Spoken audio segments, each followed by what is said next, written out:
या बघूया आपण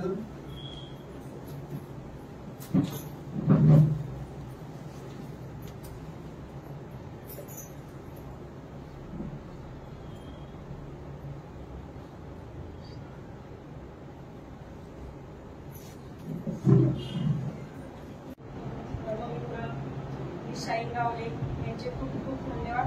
त्यांनी एवढ्या सुंदर आवाजात पूजा घेतली आणि एक विधायक वातावरण निर्माण केलं. कारण आपण इथे सगळे वेगवेगळ्या ठिकाणावर येतो आणि एक विधायक वातावरण निर्माण होण्याची गरज असते.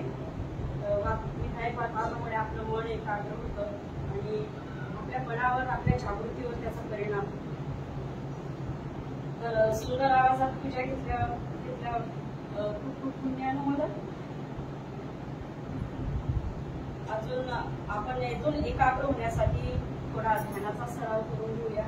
तर मी आदरणीय धर्मवाले यांना विनंती करते की त्यांनी जास्ती जय भीम. जय भीम.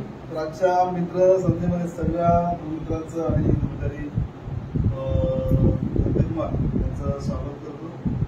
त्यांच्या निमित्त मी काही विशेष असं काय राष्ट्रीय पण बोलणार आहे, आपण सगळ्यांना माहिती आहे नाही काय.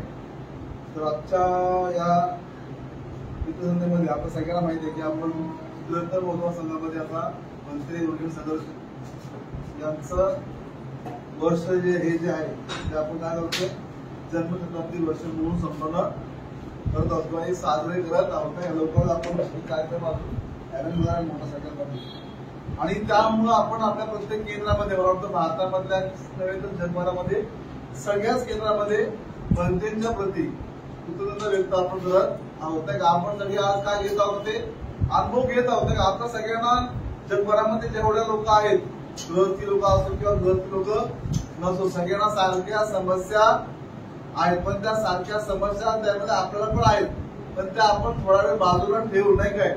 आम्ही इथं काय घेतलेलं आहे, काही विशेष असा आनंद, एक विशेष सुख घेतलेलं आहे नाही का. आणि म्हणून एक बाबासाहेबांचा एक सच्चा अनुयायी म्हणून, बाबासाहेबांचा एक भगवान बुद्धाच्या धर्माचा एक पाईक म्हणून नाही काय, उर्गेट संघर्षाची त्यानी नाही काय बाबासाहेबांच्या संकल्पनेचा एक व्यक्ती आपल्याला पाडण्यासाठी एक प्रकारे या ठिकाणी संघाची स्थापना करून बाबासाहेबांच्या धर्मक्रांतीला एक प्रकारे मंत्र्यांनी काय केलेलं आहे, पुढे घेऊन जाण्याचा प्रयत्न केलेला आहे. आणि अशा प्रकारचा एक नवा संघ, एक नवी धर्म चळवळ निर्माण करून नाही का धर्माच्या आचरणाने आम्ही सुद्धा तसे आनंदी राहू शकतो नाही का. आम्ही सुद्धा आचरणाने कसे मुक्त जीवन जगू शकतो याचं मूर्तिमंत उदाहरण किंवा आपल्या समोर नाही का एक नमुनेदारपणा, आपण एक आदर्श व्यक्ती निर्माण करण्याचं महान कार्य नाही का बाबासाहेबांच्या धर्मक्रांतीला खरंच गतिमान करण्यासाठी महान कार्य केलेलं आहे बनतेने. आणि म्हणून त्यांच्या प्रती आपण काय करणार आहोत, कृतज्ञता व्यक्त करणार आहोत, त्यांचं पुण्यानुमोदन करणार आहोत आणि त्यांचं वारंवार त्यांना आपण काय करत आहोत, प्रणाम करत आहोत नाही का. एक बार नाही तर वारंवार प्रणाम करत आहोत. म्हणजे आपण असं समजतो की बाबासाहेबांना आपण प्रियस्थान देत नाही होते. बाबासाहेबांना तर आपल्याला त्या दलित जातीय जीवनातून नाही का, त्या जातीय चळवळीतून बाहेर तर आणलं, बुद्धाच्या धर्मामध्ये आणलं नाही काय, किंवा बुद्ध धर्मामध्ये एक प्रकारे बुद्धाच्या त्या शुद्ध प्रवाहामध्ये आणलं. भारतीय संविधानाच्या माध्यमातून आपला हक्क अधिकार मिळवून दिले, एक माणूस म्हणून आपला उभा केला. पण त्या माणसाला नाही का एक प्रकारे चमकवण्याचं काम जर कोणी केलं असेल खऱ्या प्रकारे नाही काय धर्माच्या आचरणाचं संकुल केलं तर ही संकल्पना बाबासाहेबांची होती, पण बनतेने ती प्रत्यक्षामध्ये बुद्धीमध्ये उतरवली. कारण बाबासाहेबांना तेवढा वेळ आपला मिळाला नसल्यामुळं आणि त्यांचं पुढे जे महान कार्य होतं आपलं बनतेने अशा प्रकारे पूर्ण करण्याचा प्रयत्न केलेला आहे. आपल्या दैनंदिन जीवनामध्ये शिलाचरण प्रत्यक्ष जीवनामध्ये उतरवून नाही काय शील मार्ग प्रत्यक्ष दैनंदिन जीवनामध्ये व्यवहारात त्याचा कसा उपयोग करायचा आणि आपल्या जीवनाच्या उणीवांना किंवा आपल्या नकारात्मकतेला पाहून त्यांना कसं टाळायचं, आपण आरोग्य भागामध्ये टाळणे आहे ना. तर तशा प्रकारचं आपण विधायक आणि बुद्धिशील बनायचं याचं प्रशिक्षण उर्गेट संघर्षाची त्यांनी अशा प्रकारच्या धर्म चळवळीची निर्मिती करून नाही काय बाबासाहेबांचा एक अनुयायी, एक खरा बौद्ध व्यक्ती, एक खरा आंबेडकरवादी बनण्याचं महान कार्य केलं आहे. आणि म्हणून आजच्या या मित्रसंधीनिमित्त किंवा या वर्षभरामध्ये आपण बचत बोधना संघाचे संस्थापक ब्रिगेड संघरक्षित यांच्या प्रती काय करत आहोत, कृतज्ञता व्यक्त करत आहोत, त्यांचं पुण्यानुमोदन करत आहोत, त्यांचे आभार व्यक्त करत आहोत. तर मला वाटतं इथपर्यंत माझं आजचं जे प्रास्ताविक आहे ते इथपर्यंत आहे. पुढील जबाबदारी ब्रह्मचारी धर्मबन यांचं पुण्यानुमोदन. त्यांनी आपल्याला प्रास्ताविक सांगितलं की भक्ती उर्गेल संघरक्षितांचं महान कार्य कसं आहे आणि आपण अजून ते पुढे नेण्यासाठी काय म्हणजे काय करू शकतो. तर त्या जन्मशताब्दी निमित्त आपण काही मित्रांची जे मनोगत ठेवलेली आहे प्रत्येक वर्गातून एक. तर पहिले पनवेल वर्गातून धम्ममित्र, आदरणीय धम्ममित्र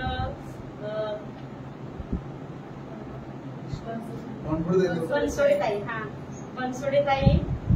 यांनी आपलं मनोगत व्यक्त करावं अशी मी विनंती करते. मला शांतीचा संदेश देणारे महाकारुणिक तथागत गौतम बुद्ध, विश्ववंदनीय बोधिसत्व परमपूज्य डॉक्टर बाबासाहेब आंबेडकर आणि संघाचे संस्थापक बनते संघरक्षित यांच्या विचारांना आणि प्रतिमांना त्रिवार अभिवादन.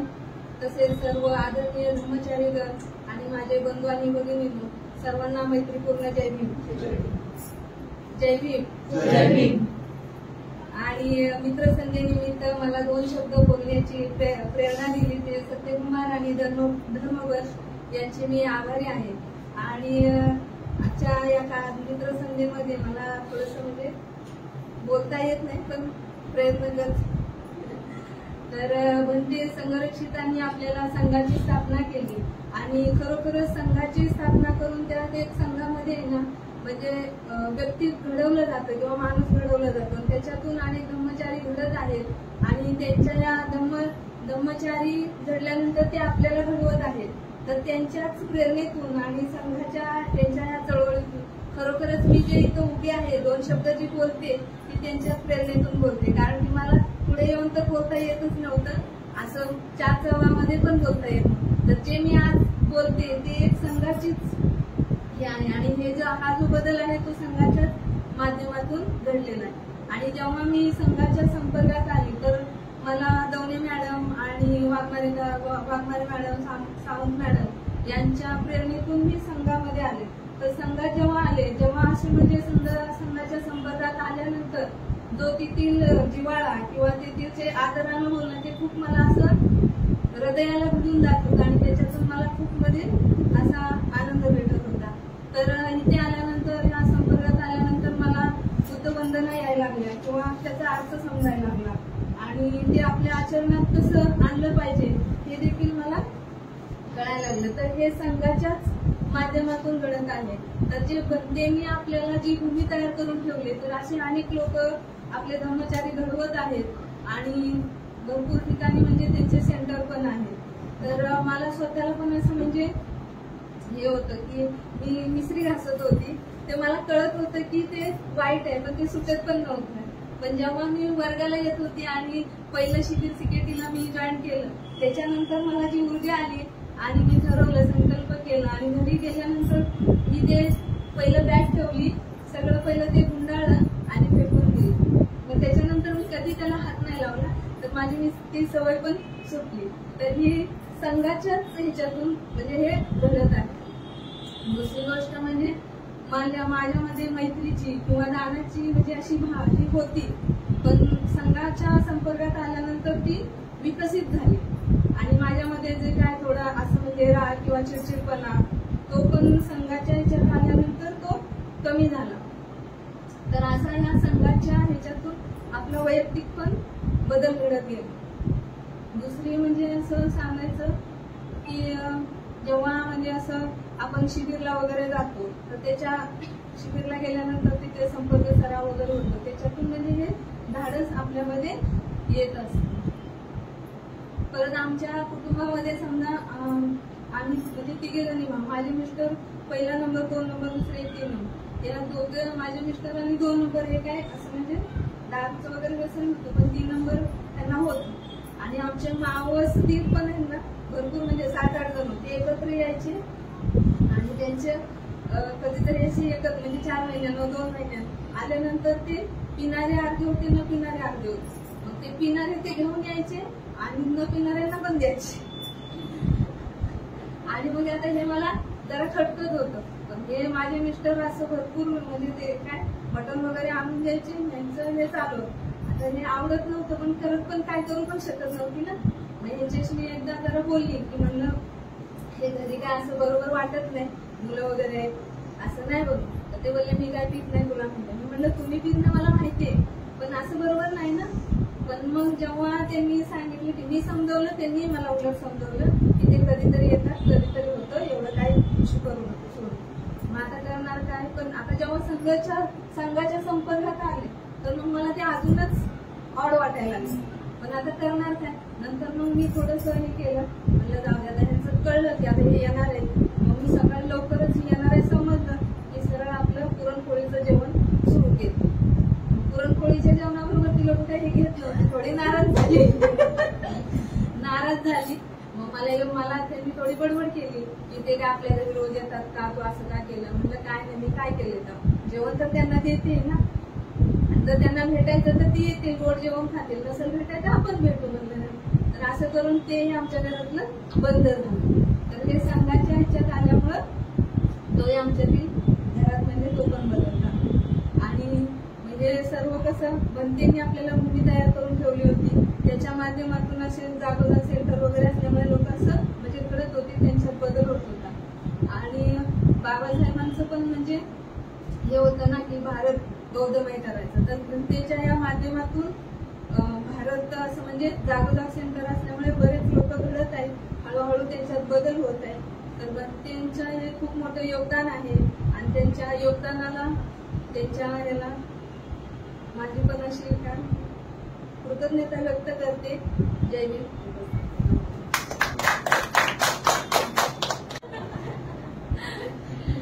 विश्ववंदनीय महाकारुणी तथागत गौतम बुद्ध परमपूज्य डॉक्टर बाबासाहेब आंबेडकर या महामानवांना माझं त्रिवार वंदन. माता रमाई, माता सावित्रीबाई फुले या सर्व मातांना माझं त्रिवार वंदन. त्रिरत्न गौतम संघाचे संस्थापक बनते गुरुधर संघरक्षक यांनाही माझं त्रिवार वंदन. तसंच उपस्थित असलेले सर्व धम्मचारी गण धम्ममित्र यांनाही माझा मैत्रीपूर्ण जय भीम. जय भीम. जय भीम. जय भीम. जय भीम. जय भीम. मनोगतात बोलायचं म्हणजे आपल्यातला बदल. संघात येण्यापूर्वी मी खूप आगाऊ स्वभावाची होती, स्ट्रिक्ट म्हणजे. आणि घरातलं वातावरणही तेवढं चांगलं नव्हतं. यो बदल म्हणजे बीआरसी मध्ये दरवर्षी वर्षावर स्टार्ट होतो. आता पण यावर्षी 10 तारखेपासून स्टार्ट होतो. त्या वर्षावाचा परिणाम माझ्यावर म्हणजे भरपूर झाला. धम्माची आवड कशी झाली तर त्या वर्षावाच्या माध्यमातून. ज्यावेळेस मी त्या प्रत्येकाच्या घरी प्रवचनाला जात होते, प्रवचनाला जात असल्या कारण माझे मिस्टरच या संघामध्ये होते आणि त्यामुळे त्यांना जिमरत्न, अमुगादित्य हे सगळे काही परिचयाचे होते. मुकुंद भास्कर, कराडकर हे सगळे परिचयाचे होते. त्यामुळे तिकडे प्रवचन करण्यासाठी यांनाही काही आमंत्रण केलं जात असायचं. मग त्या अनंत मित्र असो, अमुगादित्य असो, जिमरत्न असो किंवा सत्यकुमार असो, हे सगळे तिथे व्हिजिट द्यायला यायचे प्रवचनाला. मात्र एक सांगायचं म्हणजे प्रवचन ऐकताना पण की आपल्याला एवढी सवय नसते बसण्याची, कंटाळा होतो कारण आपण कधी बसलेलो नसतो. सुरुवात जेव्हा असते तेव्हा माझी तशी होती. मला बसायलाही म्हणजे एवढं प्रवचन ऐकायचं, बसण्याची तर सवय पाहिजे माणसाला, तेव्हा ती हळूहळू वाढली. ज्यावेळेस जिमरत्नांचं, अमुगादित्यांचं सगळ्यांचं प्रवचन ज्यावेळेस ऐकलं त्यावेळेस मला धम्माची आवड निर्माण झाली. डायरेक्ट नवरा बोलला नाही सर प्रवचन ऐकायला, त्यांना खूप कष्ट करावे लागले आम्हाला पण संघाची आवड निर्माण करण्याला. पण ते अगदी हळूवारपणे सहज गती नाही झालं ते गोष्ट. मग कधी प्रवचन ऐकता ऐकता माझ्यात काय बदल झाला, मला धम्माची आवड निर्माण झाली. त्यानंतर धम्म श्रवण करायची तर सवय झाली, बसण्याची सवय झाली, ऐकण्याची सवय झाली. की असं नाही वाटलं की एखादा व्यक्ती तीच रिपीट गोष्ट किती वेळा करतो आणि तेच काय ऐकायचं नाही. पण ते ऐकताना असं माझ्यावर परिणाम झाला की त्याच्यातून काहीतरी वेगळं मिळेल. म्हणजे ज्याच्यात त्याची सांगण्याची जी कला असते ती वेगळी असते आणि ती मला ऐकण्याची आवड निर्माण झाली. बोरिंग असं वाटत नव्हतं. खूप चांगल्या प्रकारे मी आणि घरी आली की मग माझ्या नवऱ्याचं डोकं खायचं. ते असं सांगितलं, जिल्ह्यातनं तसे बोलले, अमुक असे बोलले, तसे बोलले. मग हे असं कसं काय, कारण काहीच माहिती नाही. बाबासाहेबांनी धम्म दिला, बाबासाहेबांनी आपल्याला ह्याच्यातून बाहेर काढलं, याच्या व्यतिरिक्त बाबासाहेब माहिती नाही, बुद्ध माहिती नाही. मग जे काय आता जे शिकले तर हे सगळं मी ह्या संघाच्यामुळं बाबासाहेबांचं पण पूर्ण की ह्या व्यक्तीने आपल्यासाठी काय केलं. आई वडील तर जन्माला देतात पण पूर्ण आयुष्य घडवायचं म्हटलं तर बाबासाहेबांसारखं तो कोणीच कार्य केलं नाही. ज्या वेळेस या संघात आले अभ्यासाच्या दृष्टिकोनातून तेव्हा मला ते क्लिक झालं बुद्धांचं आणि बाबासाहेबांच्या. परत अमोघादित्यांनी एक म्हणजे वर्षावासमध्ये मुद्रा 5 मुद्रा याचं घेतलं. त्या मुद्रा माझ्या अजून लक्षात आहे. बुद्ध मूर्ती बघतो आपण, मग ते कधी भूमिस्पर्श मुद्रा आहे, कधी दान मुद्रा आहे, कधी अभय मुद्रा आहे. अशा 5 मुद्रा आहेत. त्यांचं त्यांनी एवढं छान तिथं लेक्चर दिलं. मात्र सगळ्यांचं कसं वर्षावास आहे तेव्हा ऐकणं आणि त्या ऐकल्यावर माझ्यावर जे परिणाम झाले की त्याच्यामुळं मला बुद्धाची मूर्ती बघितल्यावर समजायला लागलं की ही मुद्रा कशाला, म्हणजे अशा हात करून असेल तर ती भूमिस्पर्श मुद्रा, म्हणजे त्याची माहिती मिळाली. खूप काही मला वर्षावासच्या माध्यमातून आवड निर्माण झाली. नंतर आमचे पती मला प्रत्येक वेळेस इकडे काय कार्यक्रम असेल, वनडे शिबिर असेल, काय काय असेल, आम्ही सहकुटुंब येत असं. नंतर आपले दिवाळी शिबिर होती, त्या शिबिरालाही आम्ही येत असे आणि त्या शिबिरातून मग मला जास्त प्रमाणात आवड निर्माण झाली. आनंद मित्रांशी जास्त संपर्क झाला. खरं तर आनंद मित्रांनी आमच्या घरावर जास्तच हे केलं आणि त्यामुळं आम्ही जास्त मी तर आले. मग नंतर आनंद मित्रांमुळं म्हणजे त्यांच्या सहवासात गेल्यामुळे आम्ही धम्मदीक्षा घेतली, धम्ममित्र दीक्षा घेतली की बाबा चला धम्माच्या विषयी त्यांच्याशी चर्चा करू लागले, बोलू लागले. परंतु ह्या धम्म मला मग नंतर त्रिरत्न बौद्ध महासंघ आवडायला लागला. कारण काही लोक त्रिरत्न बौद्ध महासंघेच्या बद्दल वेगळ्या दृष्टिकोनातून बघत असायचे, भारतीय बौद्ध संघेच्या. तर मला पण ते खोटं हे वाटायचं, कारण मैत्रिणी असतात ना आपल्याला सांगणाऱ्या, त्यामुळे तो पण माझा गोंधळ व्हायचा. आणि खूप काही बदल मला या संघात आल्यामुळे झाला. सर्वात मोठा बदल म्हणजे माझ्या नवऱ्यामध्ये आणि माझ्यामध्ये आम्ही मित्रता, म्हणजे जी भांडणाचा इश्यू होता ते भांडणच बंद झाली, मित्रता वाढली दोघांमध्ये. आणि मित्रता मला ह्या गोष्टीचं जास्त आनंद वाटतं की मी आता सध्या धम्ममित्र आहेत, GFRचं पण हे केलेलं आहे. मी धम्मचारी मी बनणं मला योग्य, मला एवढं हे नाही वाटत, पण मी घरामध्ये माझ्या मिस्टरांसोबत चांगली राहते आणि दोघं जण एकमेकाचा आनंद घेतो, एकमेकाला सुख दुःख आम्ही शेअर करतो. ज्याच्यासारखा आनंद मला कुठं नाही. माझा परिवार सुधारला तर हे माझ्यासाठी खूप काय आहे हो. कारण मी जर माझंच घर सुधारवलं नाही तर मी इतरांना काय सांगू. माझ्याकडे लोक बघताना काय बोलतील, अरे ती सोचते एवढं भांडणं दोघांची काय बघत नाही. पण आता ते फार कमी झाले. एक मित्र म्हणून आम्ही एकमेकाला बघत असतो. आता म्हणजे एक उदाहरण सांगते त्याचं तुम्हाला. म्हणजे काय झालं, लग्नाला जायचं असतो तुम्हाला त्यांच्याच मामाच्या मुलीचा, मिस्टरांच्या मुलाचं लग्न होतं. मी साडी बिडी काढली होती मस्त अशी.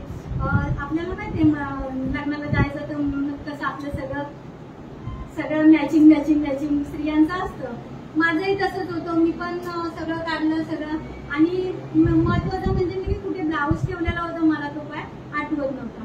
अंगणवाडीतून उशीर आली आणि उशीर आल्यामुळं लग्न होतं 6चं, आम्हाला जायचं होतं. आमचे साहेब मस्त सगळ्यांचे कपडे इस्त्री करत होते. शेवटी तो ब्लाऊज मला भेटला आणि मी त्यांना म्हटलं साहेब माझा एक ब्लाऊज इस्त्री कर. साहेबांनी ठीक आहे चल. मी म्हटलं तोपर्यंत मी माझं आटपते घरातलं, तोपर्यंत माझा फक्त एक ब्लाऊज नवीनच आहे पण तो चुरगळलाय जरा, तर इस्त्री केल्यावर जरा छान दिसेल. म्हणजे त्याच्या कुठे घड्या पडलेल्या ते क्लीन होती. ठीक आहे, सगळ्यांचे ड्रेस वगैरे इस्त्री झाले, सगळं काय व्यवस्थित झालं. मात्र माझा ब्लाऊज इस्त्री करता करताच ब्लाऊज बसला, इस्त्री बसली ब्लाऊजवर, ब्लाऊज आरपार जळाला. आणि मग काय, मग त्यावेळेस त्यांनी धम्मात नव्हती. मग माझी बडबड सुरू, एवढ्यांच्या इस्त्री केल्या त्यांचे नाही जळाले, माझा ब्लाऊज जळाला. आणि मग मला तो लग्नाला नेसायचा होता आणि मग मी त्याच्यावर सगळी तयारी केलेली होती. आता काय करू, आता ऐन वेळेस कुठली साडी करू, कसं करू, 1000 प्रश्न माझ्यामध्ये निर्माण झाले. दोन्ही मुलं पण ऐकतात, मम्मी पप्पांना बोलतात. ते अगदी शांत. ऍक्च्युली त्यांनी ना म्हणजे धम्मात आल्यापासून ते खूपच शांत आहे. काही बोला तरी ते कधी म्हणजे जास्त हे करत नव्हते. ते शांत ते बोलले, मला सॉरी अनिता, मी काही चुकून नाही केलं. पण माझं कुठं सुरूच ना, कारण सगळी तयारी केली ना, त्याच्यावरची ज्वेलरी वगैरे सगळं पॅकिंग केलेलं होतं. मग नंतर ठीक आहे, मग कसं तरी थोडं बडबड झाली, मुलं बघायला लागली. तीच गोष्ट एवढ्या वर्षांनी पुन्हा घडली. म्हणजे बदल सांगते, परिवर्तनाचा बदल कसा झाला माझ्यामध्ये. आत्ताच एप्रिलमध्येच नाही सॉरी 10 मार्च मध्ये बोर्डाच्या एक्झाम चालू होत्या आणि ह्यांच्या नंदेच्या मुलाचं लग्न ठरलं. हळदीला जाऊन आयर द्यायचं आणि परत यायचं आम्हाला शक्य नव्हतं, कारण मुलाची एक्झाम होती आणि आसनगावचं तिकडे रोडचं काम चालू होतं. 5-5 तास त्या प्रवासाला लागत होतं, म्हणून आम्ही ते स्टॉप केलं, नाही जायचं. दुसऱ्या दिवशी जायचं ठरवलं. त्यांनी रविवार न बघता मधलाच वार घेतलेला होता, त्यामुळे सुट्टी नव्हती. मला अंगणवाडीत जावं लागलं. अंगणवाडीतून यायला मला उशीर झाला. प्रत्येक स्त्रीला सकाळचं घरातलं सगळं आटपून, सगळ्यांचं करून, कामावर जाऊन, पुन्हा तिकडनं येऊन नाती सांभाळायचं, खरंच हेडक वाटलं खूप. काय तिकडनं आल्यावर थोडी पडली. हे सारखी म्हणतात, 6चं लग्न आले का कधी जायचं, 6चं लग्न आली का कधी जायचं, थांबा हो थोडा वेळ लागेल, आता झाली मी, आता झाली. असं करता करता परत ती सिच्युएशन आली. साडी होती, म्हटलं साहेब एक काम करा ना, माझं जरा एक ब्लाऊज थोडा इस्त्री फिरवता का. तर म्हणाले ठीक आहे, तोपर्यंत मी पटापट तोंड हातपाय ठेवते आणि चहा ठेवते, आपल्याला चहा घेऊ, तोपर्यंत तुम्ही ब्लाऊज इस्त्री केला रे केला की मी तयारच झाली. म्हणजे पटकन साडी नेसली की आपण दोघं निघू, कारण मुलं येणार नव्हती, सासू येणार नव्हती. ठीक आहे म्हणाले, तू चहा ठेवापर्यंत मी तोपर्यंत ठीक आहे तुझा ब्लाऊज इस्त्री करतो. तेवढ्या म्हणजे 2 वर्षानंतर परत ती सिच्युएशन आली. परत कसं झालं, साडी फिरवता साडीचा ब्लाऊज जळाला पूर्ण. ते माझ्याकडे बघतात, मी त्यांच्याकडे बघते, पोरं माझ्याकडे बघतात. आता मम्मी काय करेल. अगदी शांतपणे कपाट उघडलं, चहा त्यांना दिला, मी घेतला. कपाटात दुसरी साडी होती ती पेनली, चांगली सजली नटली आणि त्यांच्यासोबत निघून गेली. म्हणजे हा बदल झाला माझ्या, कारण ती जी अनिता होती तिच्यात थोडासा हा बदल झाला. आणि आत्ताचा बदल म्हणजे की आज ते शिबिराला गेलेले आहेत. 8 दिवस झाले. सगळी घरातली जबाबदारी माझ्यावर आहे.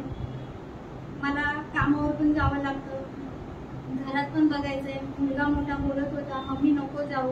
सासूबाईंना पण त्यात हॉस्पिटलच्या आईची तारीख होती आणि किडनीचं जरा इन्फेक्शन होतं, म्हणून मला अर्जंट आईला घेऊन जाणं जरुरी होतं. यायला जमेल की नाही माहिती नव्हतं मला.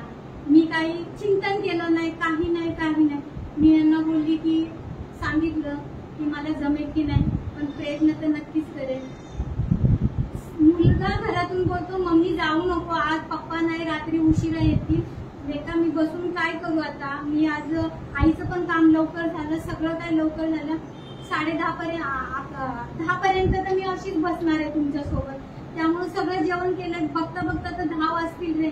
उशीर झाला तर मी तुला कॉल करते, तुम्हाला वाटलंच तर मानकू स्टेशनला घ्यायला ये. माझ्यासोबत माझ्या मैत्रिणी नाही किंवा माझ्या वर्गातले कोणी नाही, हे पकडून मी बसले नाही. स्वतः एकटी निघून मी इथे आले, म्हणजे हा माझा बदल आहे. कारण मला धम्मातून काय मिळालं आणि ते घेण्यासाठी मी आली की माझ्यासोबत कोणी नाही हे माझ्या मनात आलं नाही. नंतर स्टेशनवरच डब्यामध्ये मला जागोताई भेटल्या. म्हटलं चला तेवढं यायला सोबत झाली. येताना बोलली की बाई आपण कार्यक्रम संपला की लवकर जाऊ, कारण माझी मुलं माझी वाट बघतील, मम्मी एकटी कशी येते. आणि मी हे जे काय बोललेले हे भंतेंना समर्पित करते. आणि एवढं बोलून मी माझे 2 शब्द संपवते. जय भीम.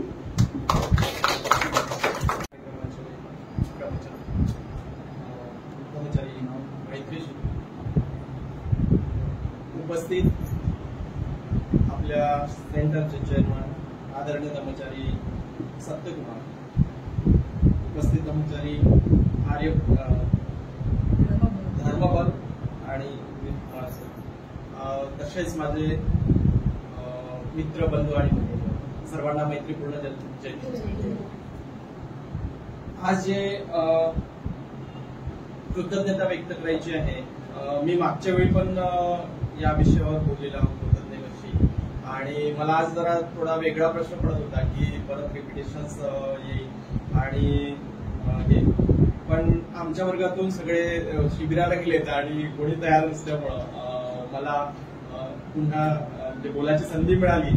या संधीचं मी खरंच म्हणजे मला आनंद होत आहे की या संधीचं मी थोडक्यात का असेना आपण जी कृतज्ञता आहे बाबासाहेबांबद्दल, बुद्धांबद्दल आणि भंतेंबद्दल, तर ती मला व्यक्त करण्याची पुन्हा पुन्हा संधी मिळते आहे. तर आज मी थोडा वेगळ्या पद्धतीने बोलणार आहे. मागच्या वेळी मी तुमच्यासमोर बोलताना मी माझं जे काही संघातला प्रवेश आहे किंवा भंतेंची मला कशी ओळख झाली, भंतेंचा फोटो पूजास्थानात असायचा आणि त्यातून जे काही भंतेंबद्दल मला कळलं किंवा त्यांच्या कार्याबद्दल कळलं होतं, तर त्या संदर्भात मी मागच्या वेळी बोललेलो होतो. आता मला असं वाटतं की मी जरा थोडा वेगळ्या पद्धतीनं म्हणजे बाबासाहेबांचं आणि भंतेंच्या ज्या 3 भेटी झाल्या, त्या 3ऱ्या भेटीमध्ये जेव्हा भंते बाबासाहेबांना दिल्लीमध्ये भेटले असं मला वाटतं, बरोबर असेल. आणि दिल्लीमध्ये जेव्हा भेटले तेव्हा बाबासाहेब खूप म्हणजे त्यांची प्रकृती ठीक नव्हती आणि ते थकलेल्या अवस्थेत होते. पण यांची भेट खूप वेळपर्यंत चालली आणि त्या भेटीमध्ये जेव्हा बाबासाहेब बोलत होते तर शेवटचे वाक्य होते, त्यांना खूप काही करायचं आहे, मला खूप काही करायचं आहे. आणि त्याच भेटीमध्ये बाबासाहेबांचं आणि त्यांचं बोलणं झालं होतं. तर तेव्हा म्हणजे भंतेंना त्यांनी बोलले होते की तुम्ही तुमच्याकडनं दीक्षा द्याल का? तर त्यावेळी त्यांनी सांगितलं की नाही, मी आता नौखा हो याच्यामध्ये. तर मी ज्यांच्याकडनं दीक्षा घेतली त्यांचं नाव सुद्धा त्यांनी बाबासाहेबांना सूचित केलं होतं आणि त्यांच्याकडनंच बाबासाहेबांनी आपल्या लाखो अनुयायांना 1956ला 14 ऑक्टोबर 1956ला दीक्षाभूमी या ठिकाणी दीक्षा दिली. तर तिथून आपण ज्या नरक यातनेत होतो, तर त्या नरक यातना ज्या आपण सोसल्या किंवा आपल्या पूर्वजांनी ज्या अनुभवल्या, त्या अनुभवातून आपण पुढे यायला सुरुवात केली. आणि त्यावेळी आपल्याला 1956ला पहिल्यांदा बुद्ध दिसले. आणि तेव्हा बाबासाहेब बोलताना बोलले होते की प्रत्येकाने म्हणजे त्याच्या आधीच्या भाषणामध्ये जेव्हा धर्मांतर घ्यायचं होतं तेव्हा येवले मुक्कामी जेव्हा भाषण झालं होतं तेव्हा पोस्टर्स लावली होती आणि त्या पोस्टर्सवरती स्लोगन लिहिलेले होते. त्या स्लोगनवरती सगळ्या ठिकाणी लिहिलेलं होतं की म्हणजे समता निर्माण करायची असेल तर धर्मांतर करा, तुम्हाला सुखी व्हायचं असेल तर धर्मांतर करा, तुम्हाला सुशिक्षित व्हायचं असेल तर धर्मांतर करा. म्हणजे असे खूप सारे स्लोगन होते ज्याच्यामध्ये धर्मांतराबद्दल लिहिलेलं होतं फक्त की धर्मांतर कुठल्या कुठल्या गोष्टीसाठी करायचं. एकदा आपल्या पूर्वजांना जर बाबासाहेबांनी धर्म दिला पण आपलं का, आपण तर तसेच पडलेलो होतो. आपण फक्त जन्माने बौद्ध होतो. आपण स्वतः दीक्षा घेतली नव्हती किंवा आपल्याला काय शील आहे किंवा आपण ते पंचशील ग्रहण केलेलं नव्हतं. आणि त्यामुळं मला हा जो प्रकार आहे, हा संघात जे काही प्रक्रिया आहे धम्ममित्र बनण्याची, धम्मचारी बनण्याची आणि शील देण्याची आणि ते आपण आचरण करण्याची, ही पद्धत खूप मनापासून आवडलेली आहे. कारण तोपर्यंत मला हे माहिती नव्हतं की पंचशील 22 प्रतिज्ञा मला माहिती होत्या की हे करायचं नाही, ते करायचं नाही, देव पूजायचे नाही, हे करायचं नाही. पण स्वतःचं काय म्हणजे स्वतःच्या आतमध्ये काय, हे बाबासाहेबांचे विचार माझ्यापर्यंत कोणी पोहोचवले नव्हते. ते भंतेंनी पोहोचवले पहिल्यांदा आणि तेही हॉस्टेलच्या माध्यमातून पोहोचले माझ्यापर्यंत. भंतेंचं कार्य हे खूप आहे, खूप अपाट आहे. मी जर म्हणजे माझ्यासारख्या काजवेनी म्हणजे असं म्हणा की चमकल्यासारखं असेल ते फक्त, आणि भंतेंचं कार्य आणि बाबासाहेबांचं कार्य जे आहे ते असं पौर्णिमेच्या चंद्रासारखं असं चकाकणारं आहे. तर मी फक्त काही प्रकाश टाकणार आहोत जे मी अनुभवलं, जे माझ्यात बदल घडले त्या पद्धतीने. तर मी आधी जो विचार करत होतो, आम्ही मित्र शिक्षण घेत असताना असं बोलायचं किंवा हे, तर बाबासाहेबांना ज्या ज्या लोकांनी त्रास दिला, त्यावेळी ज्या ज्या लोकांनी विरोध केला, त्या त्या लोकांचा मला असं खूप राग यायचा. आणि हे एक स्वाभाविक होतं कारण बाबासाहेबांना ज्यावेळी लोकांनी विरोध केला त्यावेळी त्यांच्या कार्यांना विरोध केला. जसं एक उदाहरणार्थ जर आपण घेतलं तर त्यांचं जे हिंदू कोड बिल होतं, त्या हिंदू कोड बिलांना महिलांसाठी जे अधिकार होते आणि सर्वात जास्त विरोध झाला होता तो महिलांकडनं. तर असं वाटायचं आणि त्यावेळी गांधीजींनी बराच विरोध केलेला होता. तर त्यावेळी 2 तारीख आली, 2 ऑक्टोबर आला आणि गांधी जयंती असली की त्या कार्यक्रमात कशी चाट मारायची, आम्ही शाळेत जायचं नाही हा विचार आमच्या मनात पहिल्यांदा यायचा. पण संघात आल्यानंतर कळलं की म्हणजे बाबासाहेब किती म्हणजे त्यांना जो राग होता किंवा वैचारिक जे मतभेद होतं ते होतं. बाबासाहेबांना असा राग म्हणून कोणाचा येत नव्हता. बाबासाहेबांनी जर तसं राग आला असता तर बाबासाहेबांनी खुनशी स्वभावाने किंवा एक हे करून त्यांनी भारताच्या राज्यघटनेमध्ये हा जो समतेचा विचार आहे तो केला नसता. सर्वांना समानतेने त्यांनी अधिकार दिले नसते. तर हा जो माझं अज्ञान आहे ते अज्ञान जे आहे ते माझं संघात येऊन म्हणजे सज्ञानी झाल्यासारखं वाटतं की इकडे आल्यानंतर म्हणजे बऱ्याच गोष्टीची भर पडली. जसं बाबासाहेबांनी जे जे काही केलं आणि ज्या ज्या लोकांनी त्यांना वैचारिक मतभेद होते ते फक्त तेवढ्यापुरते होते. जेव्हा गांधीजीच्या म्हणजे मरणाची बातमी ही बाबासाहेबांना जेव्हा कळली तेव्हा बाबासाहेबांच्या हातून एक पुस्तक पडलं आणि त्यांना तेव्हाही दुःख झालं की एक चांगला माणूस गेला म्हणून. पण बाबासाहेबांनी असं म्हटलं नाही की बरं झालं तो गेला. तर म्हणजे आपल्या संदर्भात असं होतं की एखाद्याशी पटलं नाही तर आपण सहज म्हणतो बरं झालं गेला तर कमसे कम म्हणजे कमीत कमी विरोध तरी कमी होईल अशा पद्धतीचं. पण बाबासाहेबांच्या संदर्भात असं घडलं नाही. आणि बाबासाहेबांचे हे जे काही विचार आहे हे सगळे जे त्रिलोक्य बौद्ध महासंघाच्या संस्थापकांच्या माध्यमातून आपल्यापर्यंत पोहोचलेले आहे. बाबासाहेबांचं जे एक मोठं स्वप्न होतं की संपूर्ण भारत बौद्धमय करण्याचं आणि पर्यायाने संपूर्ण जग बौद्धमय करण्याचं. तर हे जे स्वप्न आहे हे मुरगेन भंते संरक्षितांच्या माध्यमातून आपण संपूर्ण जगामध्ये आज आपण जागतिक संघटनेचे सदस्य बनण्यासाठी सर्वांनी विनंती केली असेल आणि जे काही केशामध्ये दिसत आहेत केसा घातलेले हे सर्व जागतिक संघटनेचे म्हणजे सदस्य आहेत. तर या आर्य संघामध्ये आपण प्रवेश करणारच आहोत. तर ही जे जग बौद्धमय करण्याची प्रक्रिया आहे बाबासाहेबांचं जे काही स्वप्न आहे ते भंतेच्या स्वरूपात आपण पूर्ण करण्यासाठी हातभार लावत आहोत. तर भंतेचं हे जे काही कार्य आहे हे खूप मोठं आहे.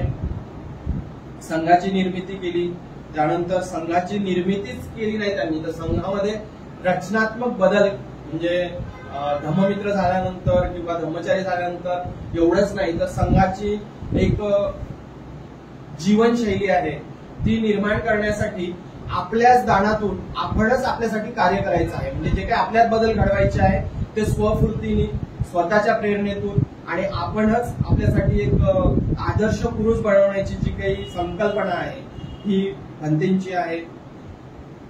भंतेंनी संघाची निर्मिती केली त्यासोबत हॉस्टेल्स काढले, स्लम एरियामध्ये बालवाड्या काढल्या आणि जी ध्यान केंद्र आणि शिबिर केंद्र आहेत ही अशा ठिकाणी काढलेली आहे. तुम्ही जर शिबिर केंद्रांमध्ये गेले असाल तर एकदम अशा दुर्मिळ आणि नॅचरल वातावरणाच्या निर्मितीमध्ये काढलेली आहे जिथे खरंच म्हणजे ही जे समाज आहे समाज व्यवस्था आहे याच्याशी कुठलाही गंध नसेल आपला. आपण तिथे गेलो की एकांतात आपण आपल्या स्वतःकडे पाहून आपल्यातले स्वतःतले गुण आपल्याला दिसायला लागतात, अवगुण दिसायला लागतात. अशा पद्धतीचे शिबिर केंद्र निर्माण केलेले आहेत. त्यावरून मला असं वाटतं की त्रैलोक्य बौद्ध महासंघ हे एक दुसरं तिसरं काही नसून हे एक माणसं घडवण्याचा कारखाना आहे. आणि माणसंही अशी सुरेख की जे आचरणशील आणि प्रज्ञावान असतील अशा पद्धतीचं म्हणजे भंतेंचं कार्य आहे.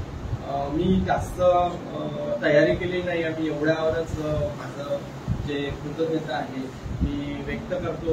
त्यांचे शतशः आभार मानतो बुद्ध बाबासाहेब आणि भंतेंचे आणि मी इथेच थांबतो. जय हिंद. त्यांनी खूप छान सांगितलं की बाबासाहेबांचं कार्य जे आपल्याला कळलं आहे ते खरोखर फक्त भंतेमुळेच घडलेलं आहे आणि आपल्या सगळ्यांना ते फक्त भंतेमुळेच घडलेलं आहे. बाबासाहेब आपल्याला फक्त एवढेच माहिती होते लग्नामध्ये काय ते दोन फोटो ठेवतात भंतेजींचा बाबासाहेबांचा एक फोटो असतो, बुद्धांची मूर्ती असते, एवढ्या गोष्टीच आपल्याला बाबासाहेब माहिती होते. बाबासाहेबांचं कार्य खरोखर आपल्या सगळ्यांपर्यंत जे पोहोचलं ते भंते संघरक्षितांमुळेच पोहोचलेलं आहे. आपण नव्याने आपल्या प्रवचनकारांची ओळख करून घेत असतो. तर मी अनिकेत गाडे यांना विनंती करते की त्यांनी आजचे प्रवचनकार मैत्रीशील यांची थोडक्यात ओळख करून द्यावी. सर्वांना मैत्रीपूर्ण जय भीम. तर आजच्या या मित्र संधीच्या निमित्त सर्वांना मंगलमय शुभेच्छा. मी आपल्यासमोर आजच्या मित्र संध्या या कार्यक्रमाचे प्रमुख मार्गदर्शक आदरणीय धम्मचारी मैत्रीशी यांचा परिचय करून देण्यासाठी आपल्यासमोर उभा आहे. आजच्या मित्रसंधीच्या निमित्त आदरणीय धम्मचारी मैत्रीशी यांची ओळख करून देताना मला खरंच अतिशय आनंद होत आहे. तर आदरणीय धम्मचारी मैत्रीशी हे अतिशय बालवयातच असताना म्हणजेच वयाच्या 14व्या-15व्या वर्षी म्हणजे 1990ला त्रिरत्न बौद्ध महासंघाच्या संपर्कात आले आणि त्या बालवयातच ते संघाच्या संपर्कात आले आणि पुढे संघाच्या माध्यमातून होणारे संस्कार वर्ग आणि पुढे धम्म प्रशिक्षण वर्गाच्या माध्यमातून ते संघात कार्यरत राहिले. संघाची कार्यपद्धती त्यांना आवडली. संघात होत असलेले उपक्रम त्यांच्या बाबतीत त्यांनी अनुभव घेतला आणि पुढे ते 1999ला त्यांनी धम्ममित्र दीक्षा घेतली.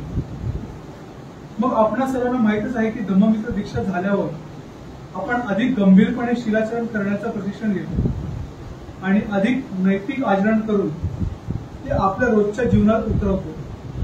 तसंच धम्मचारी मैत्रीशी यांनी गंभीर शिलाचरण करून धम्ममित्रांची आणि जीएफआरची शिबिरे केली आणि 2008 साली त्यांनी धम्मचारी याची दीक्षा घेतली आणि त्यांच्या आचार्याने त्यांचं नाव मैत्रीशील असं दिलं. आता मैत्रीशील या नावाचा अर्थ काय होतो की मैत्री ही शिलाच्या सदाचाराला कशा प्रकारे धरून आहे या अर्थाने त्यांच्या मैत्रीशील नावाचा अर्थ होतो. आणि गेली 17 वर्षापासून धम्मचारी मैत्रीशील हे संघात कार्यरत आहे. आपले कुटुंब, नोकरी हे सगळं सांभाळून ते संघात वेळ देतात.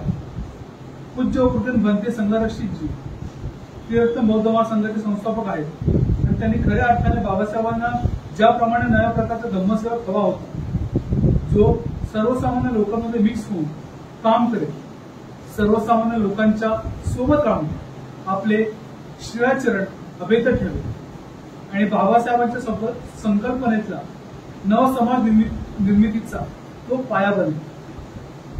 तेव्हा धम्मचारी मैत्रीशी हे नवी मुंबई केंद्रात आता आपल्या सर्व कार्यक्रमाचे आयोजन नियोजन जे आहे त्यात ते कार्यरत आहे आणि त्यांची खरी ओळख ही त्यांच्या आजच्या प्रवासातून होणार आहे. तर मी त्यांची ओळख इथेच थांबवतो आणि आपल्या सर्वांच्या वतीने मी धम्मचारी मैत्रीशी यांना विनंती करतो की त्यांनी आम्हा उपस्थितांना देसना द्यावी. जय हिंद.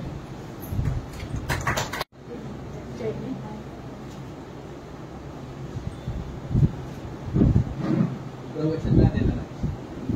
जो काय माझा संघाशी संपर्क आला माझं ते नातं आहे त्याबद्दल थोडंफार तसं मी खूपच लहानपणी म्हणजे मला वाटतं 82-83 साली पहिलं प्रवचन ऐकलं. जसं तिथे बाबासाहेब राहायचे ते दाखवतात ना पिक्चर शेळी मेंढी असतात ते जबरकाळ बोलायचे होते. त्या ठिकाणी प्रवचन होतं ते मला माहिती नव्हतं. काहीतरी 4थीला होतो आणि त्या फिरत गेलो. त्या मैदानात आलो मी इंग्लिश राजस्थानी पद्धती पूर्वीपासून आपली अशीच आहे. ते बघून मग कळलं आणि ते इंग्लिशमध्ये बाबासाहेब सांगतो ते बघून मला वाटलं की थांबलो. काय माहिती नाही थांबलो मी ते पूर्ण प्रवचन होईपर्यंत. नंतर मी खूप प्रयत्न केला की कोण होते ते. संघात जेव्हा आलो तर मला माहिती पडलं की संघात नाही खूप मला वाटलं की भंतेचंच प्रवचन असेल. नंतर काही दिवसांनी मला सांगितलं की ते भंते वज्रकेतू जे भारतामध्ये पूर्वीचे नाही काय त्यांनी सुरुवात केली त्यामध्ये वज्रकेतू येतो.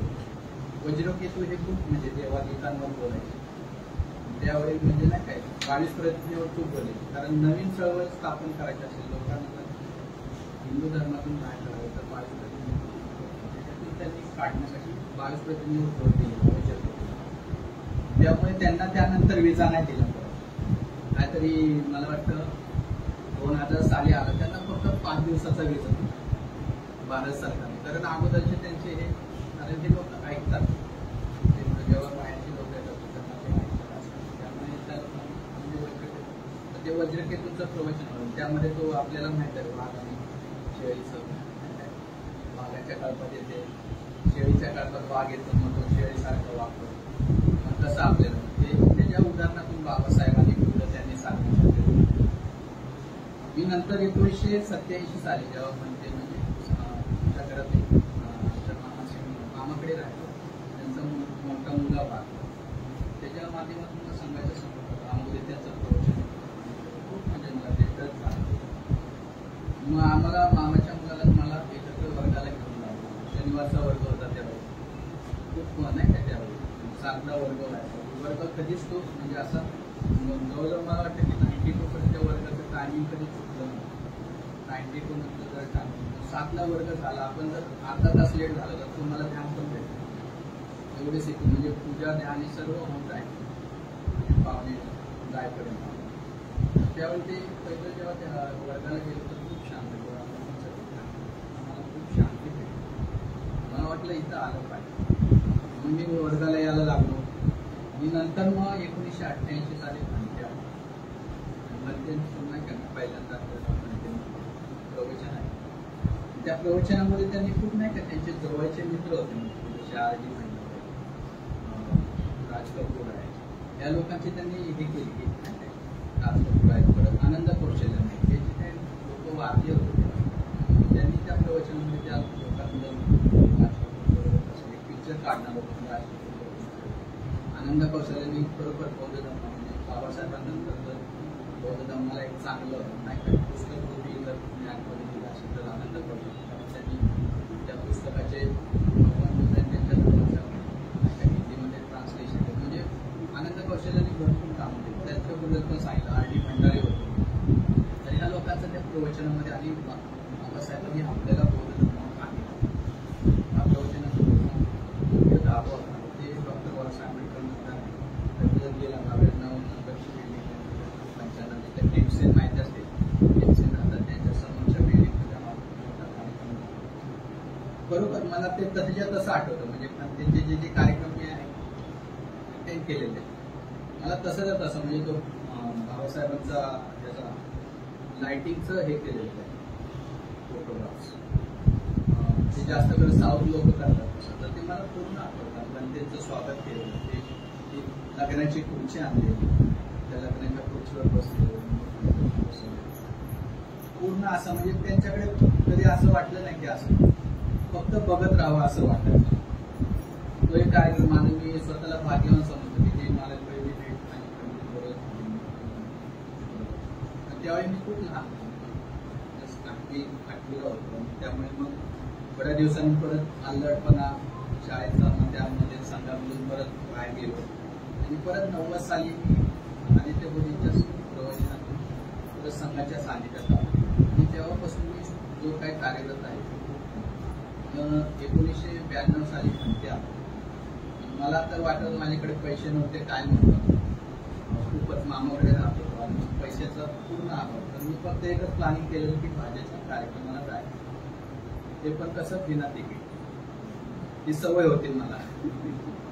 तर पुण्यापर्यंत जायचो मी, तर तो मंदिरचा तो कार्यक्रम होतो तर मध्ये हे डोक्यात आलं मला. मी गेलो, वडील माझे इथे कामाला होते, मग शिवाजीनगरला गेलो, मला पास पाहिजे, 1 महिन्याचा पास भेटला मला. बोललो नाही आपलं जायचं म्हणून त्यांच्या कार्यक्रम. तो तिथून जो आलो बॅग उचललो मुंबईतून, घरात माहिती नाही, घरातल्यांनी शोधलं पण नाही मला. मी डायरेक्ट नागपूरला म्हणजे पुण्याला गेलो, पुण्यावरून एकच एसटी जायची त्यावेळी 5:15. ती दुसऱ्या दिवशी 12ला पोहोचली बरोबर. तिथे कार्यक्रम असतात कस्तुरबाचे, तिथे मग पंचांचं आगमन ऑलरेडी झालेलं रेल्वे स्टेशन की पूर्ण ह्याच्यामध्ये त्या कामाच्या ह्याच्यामध्ये की कधी रेल्वेला 1 नंबर प्लॅटफॉर्मला आलेला, पण आपले एवढी लोक तिथे हे आहेत ना एवढे ओळखी गाडी 1 नंबर प्लॅटफॉर्मला आली तर त्यांचं स्वागत केलं. म्हणजे अशा प्रकारे पण त्यांचं म्हणजे नंतर हे खूप जवळजवळ 25 वर्षांनी बनते नागपूरमध्ये गेलेले. त्यांना माहिती नाही पण बनतेना एकदा वर्ध्याला जाऊन आले, जो 88चा कालावधी आहे तर 88ला वर्ध्याला गेले पण नागपूरला गेले नाही. त्यांना वाटलं की हा योग्य वेळ नाही आणि मग शेवटी जेव्हा 92 साली आले तर सगळे कार्यक्रम त्यांनी बनतेनी नागपूरचे झाले सगळे. जवळजवळ 3 प्रवचन तिथे झाले, त्यातले एक जे आपण 10 अलंकार ज्याचा आपण विषय घेतो की ते प्रवचनासाठी विषय घेतो त्याच्याविषयी मी बोलणारच आहे. आणि मग ते जे पहिलं प्रवचन झालं तर जवळजवळ 1 लाख लोक शांत म्हणजे मी फक्त भिंतींकडे त्या पूर्ण कार्यक्रमामध्ये कधी असं वाटलं नाही. म्हणजे जानेवारीचा महिना होता, पूर्ण थंडीचे दिवस होते, पण असे कधी वाटलं नाही की थंड वातावरण स्वेटर घातलंच पाहिजे असं. म्हणजे जो उबदारपणा भरतीच्या सानिध्यातून जाणवला तो खूप जाणवला. जे पहिलं प्रवचन होतं त्यांनी ते 22 प्रतिज्ञा बाबासाहेबांनी धर्माचं काम केलं त्याच्याबद्दल सांगत होते. आणि त्यावेळी जे झालं शेवटचा जो शेवट झाला कार्यक्रम संदर्भापर्यंत जातात माणसं उठायला जाणार तेव्हा गुणमेघा आणि त्यांची टीम त्यांनी जे मैत्रीचं गाणं बोललं ना 1 लाख लोक पूर्ण परत टन जशी बॅग झालेली तशी परत टन झाले आणि पूर्ण शांतपणे ते गाणं आहे. ही शब्द स्तब्धता होती ती खूप म्हणजे अजून पण ती स्तब्धता आठवते. त्यानंतर त्यांचा महेंद्रनगर टाकी ते जाता जर पूर्वी जर कार्यक्रम असतात तिथे होता तर तो महेंद्रनगर टाकीजवळ त्यांचा त्या विहाराचा शिलान्यास झाला. त्यानंतर कसं आलं का त्यावेळी मी म्हणजे प्रवचन आहे त्या प्रवचनाला मी म्हणते ना स्वतः फुल दिलं म्हणते जे मात्र व्हिडिओ पण आहे मला इथे नंतर सांगितलं सुद्धा त्याला तुमचा व्हिडिओ आहे म्हणजे असा लाईनीत उभा असताना पण असं पाया पडताना भरतेचा तो नाही. मला वाटत होतं की भरतेला पण वाटलं म्हणजे तुझ्यापासून इच्छा होती की पण आपल्या इकडे माहिती आहे मुंबईमध्ये की लक्ष्मी असते ना नवरा त्यावेळी कमळ भेटलं. त्यावेळेस मी खूप प्रयत्न केला की दादरला खूप वेळा जावं. त्यावेळी म्हणजे जसं दापोलीला कार्यक्रम होता तर दापोलीला जाण्याबद्दल मला वाटतं दादर पण ते काय फुल मला भेटलं नाही. मनापासून वाटत की त्यांना कमळ अर्पण करावं तर तसं काय करता आलं नाही. नंतर पण दापोलीला पण मी फुलाचं अर्पण केलं. त्यांच्या रूमच्या समोर जाऊन बसलो त्यांची व्यवस्था केलेली त्या खुर्चीवर मस्त बोलले मला असं डोळ्याने हे केलं. त्यांना ते बघत होते म्हणजे की हा मुलगा आहे दिसतोय आणि ते खूप म्हणजे मला एक वेगळ्या प्रकारचा आनंद होतो. त्यानंतर मग आपण जेव्हा 26 जानेवारीला पहिल्यांदाच मी माझ्यामध्ये पण माझं पहिलंच पाऊल होतं. लोक जायची शिबिर करून याची नाल्यावर सांगायची माझ्यावर शिबिर सांग 2 वर्ष म्हणजे 90 पासून 92 पर्यंत मला भाज्या शिबिर केलं माहिती पहिल्यांदाच त्यांच्या कार्यक्रमासाठी. म्हणजे इंग्लंडची पण लोक आले तर इंग्लंडच्या लोकांना आपण कमजोर समजतो तर काम करत होतो तर ते 3 लाद्या उचलायचे आपली लोक एकच लाद्या उचलायचे. म्हणजे खूप ही लोक आहेत दणकट लोक आहेत. आपल्याला वाटतं की ते कमजोर लोक आहेत तसं नाही तर ते खूप दणकट आहे काम करायला ते विहाराचं काम नाही चांगल्या प्रकारे फॉर्मल लोक काम करतात. तर अशा प्रकारे विहाराचं उद्घाटन झालं त्यावर खूप मस्त वाटतं. त्यावेळी खूपच जवळ तर असा हा भंतेंबरोबरचा माझा नाही का प्रवास आहे. मी खरोखर स्वतःला भाग्यवान समजतो.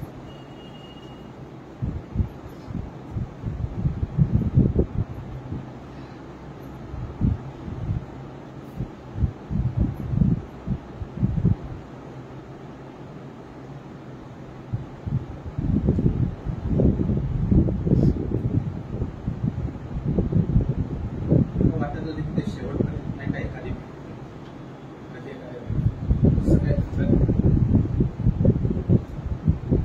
मला अजून इच्छा वाटते मुंबईला त्याचं वय होतं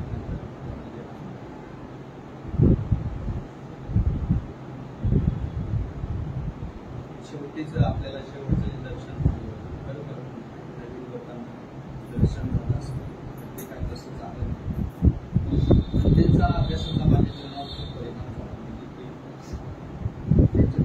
जेव्हा 92 नंतर मी खूप वाचनाचे 92ला बोर्डरांचं पण उद्घाटन झालं. बोर्डरांच्या उद्घाटनाच्या तिथे वृक्ष लावला आपला जो बोधी वृक्ष आहे माझ्याचा तो भंतेंनी लावला नाही स्वतःच्या बाजूला जो वृक्ष त्यांनी लावला तसाच बोर्डरांचा पण तो वृक्ष जो भंतेंनी लावला त्याचा बरोबर कधी म्हणजे ते काही हे वातावरणात तसंच त्यांचा सहवास वातावरण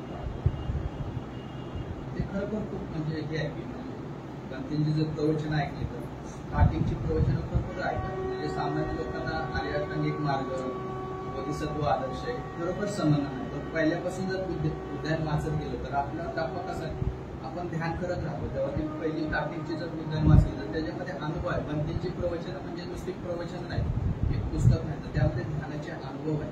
तुम्ही जर मनोपयोगमा धर्म वाटलं तर त्याच्यामध्ये बोलतात सखोल ध्यानाचे भाग आहेत. त्याच्यामध्ये मन प्रतिक्रियात्मक आणि सूचक आहे, त्याच्यामध्ये लोहचक्र आहे. तर हे लोहचक्र मन प्रतिकात्मक सूचक हे सांगताना ते नाही का ध्यानाचे अनुभव सांगतात. जसं सुखात्मक नाही का दुःखातून सुख निर्माण, सुखातून काय होतं आनंद निर्माण, आनंदातून प्रीती निर्माण. प्रीतीतून शब्द आपण जर कधी शिबिरामध्ये असाल तर खरोखर म्हणजे प्रीतीचा अनुभव असतो, पण तो मुठळ करून टाकतो आपण अभ्यास करतो. तर तो प्रीतीचा अनुभव आहे ना, त्याला जर आपण साठवलं बघा, शिबिरामध्ये आते आनंद झाला की आपण अभ्यास करतो, हे करतो, तर तो प्रीतीचा अनुभव असतो. तर त्याला आपण काय करतो, रुजवण्याचा, त्याच्या पुढे काय ते प्रशब्दी, तर त्या ध्यानाला आपण आपल्यामध्ये शांत करण्याचा प्रयत्न केला. जर आपण ते शांत केलं तर आपल्यामध्ये खरोखर चांगल्या प्रकारचं ध्यान आपण करू शकतो. त्याच्यामध्येच त्यांनी 82 साली नाही का धर्मरत्न हरवले, धर्मरत्न गवसले हे प्रवचन दिलं. बाबासाहेबांना कसं आपण बाबासाहेबांकडे कसं बघतो आपलं नाही का, बाबासाहेबांनी आपल्याला रत्न दिले, त्या रत्नाचा आपण परिपूर्ण उपयोग करून घेतला. त्यामुळे कसं ते धर्मरत्न हरवलं, धर्मरत्न गवसलं. जर आपण खरोखर बाबासाहेबांनी कसं आहे, कारण जर आपण संघामध्ये आलो तर संघामध्ये आल्यानंतर आपल्याला धर्म काय, संघ काय, आपण जर पुढे पुढे जात राहिलो तर ह्या प्रकारच्या गोष्टी होत जातात की आपल्याला जो भाग आहे ना, आपल्या ध्यानाचा भाग घेण्याचा प्रयत्न करतो. संघामध्ये आपण ध्यान करत राहिलो तर आपल्याला विचार त्यांनी सांगितलं की बदल हा जाणवतो आपल्या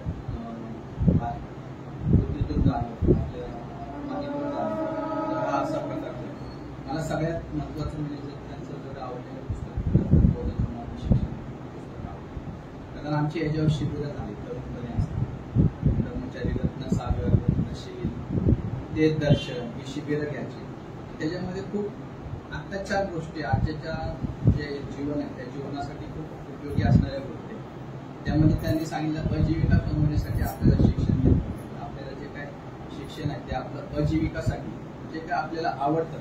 जसं आपण 3 इडियट बघितलं नाही काय, शिक्षण कुठलं पण नाही घ्यायचं, म्हणजे वडिलांनी सांगितलं, आईने सांगितलं म्हणून शिक्षण घ्यायचं नाही. तर आपल्याला काय वाटतं आणि आपल्या आवडीनुसार जर आपण शिक्षण घेतलं तर त्याच्यामध्ये मजा येते, ते एक आनंद वेगळा असतो. आता आम्हाला शिक्षण नाही भेटलं पण मी माझा छंद जोपासतो. मला काय तिथे आर्ट आहे, कला आहे, ते मी मोबाईलवर आता सध्या नाही काय काय डिझाईन बनवतो. तर ती माझी जो आवड आहे ती माझे काम वेगळं असलं पण आपल्या आवडीला कधी बदल देत नाही, कारण तो आपल्या जीवनाचा एक आपल्याला प्रेरणा देणारा भाग असतो. आपल्यामध्ये जी आवड असेल, कविता करायची असेल, कोणाला गाणं म्हणण्याची आवड असेल, कोणाला खेळायची आवड असेल, तर ह्या गोष्टीपासून आपण दूर नाही केलं.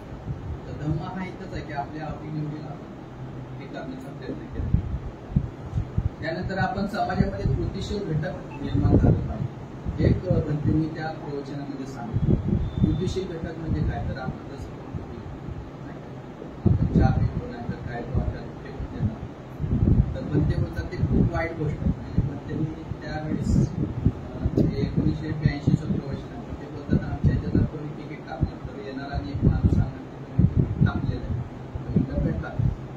आपल्या इथे ते सांगायला गेलं तर काय बोलतात, तुला काय करायचं आहे, तुझा रस्ता आहे का, म्हणजे ह्या गोष्टी म्हणजे तिथे जो हे आहे म्हणजे सामाजिक जाणीव तर ही आपल्याला आपल्यामध्ये निर्माण झाली. तर भले दुसरे लोक नाही करत पण आपण तसं करण्याचा प्रयत्न नाही केला, त्याला ते बोलतात कृतीशील घटक निर्माण. परत आपल्या जीवनावर त्याच प्रवचनामध्ये सांगतात की जाहिरातीचा प्रयोग. किती लोकांना होतं जाहिरातीचा प्रयोग, कोण कोण जाहिरातीप्रमाणे वागतं सांगा उभा बरोबर नाही का. लक्स साबणाला किती कुठे सगळ्या सुपरस्टार हिरोईन आहेत ना का, लक्सला जशा जशा नवीन नवीन हिरोईन येतात तेव्हा ते लक्सची ऍडव्हर्टाईज देतात नाही का, आपण बघतो. तर साबणाने काय स्वच्छता होणार नाही आपली स्वच्छता कशाची होणार, आपलं मन शुद्ध ध्यानाने होणार आहे. तर त्याकडे आपण जाहिरातीचा खूप परिणाम. आपण जर आता बघतो खूप जाहिरात जाता जाता आपल्याला सोन्याची जाहिरात, घराची जाहिरात देतात, तर त्याचा परिणाम आपल्या जीवनावर होतो. आपण रिसर्च विवेक पद्धती कसं त्याला हे करतात. कोंडा माहिती आहे ना, कोंडा काय वापरतात त्याला कोंडा घालवण्यासाठी? हा, अजून काय वापरतात? Head and shoulder. कोंडा कशाने होतो माहितीये काय? त्याच्या मुळाशी गेलं पाहिजे आपण. कशाने होतो कोंडा माहित आहे कोणाला? कोंडा हा साबण जेव्हा आपण लावतो ना डोक्याला, थंडीत आणि पावसाळ्यामध्ये जास्त होतो.